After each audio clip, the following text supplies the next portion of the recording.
so enako.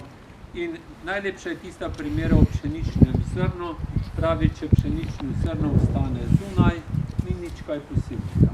Če pade v zemljo, umre, to da iz njega zraste nekaj 10 novih zrn.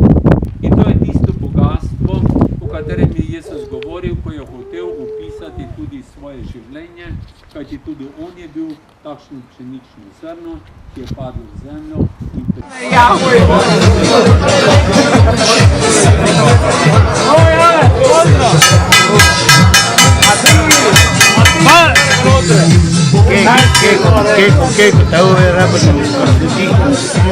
Ne, nisem še, na kamiti sem včeraj bil, pa še nisem, nisem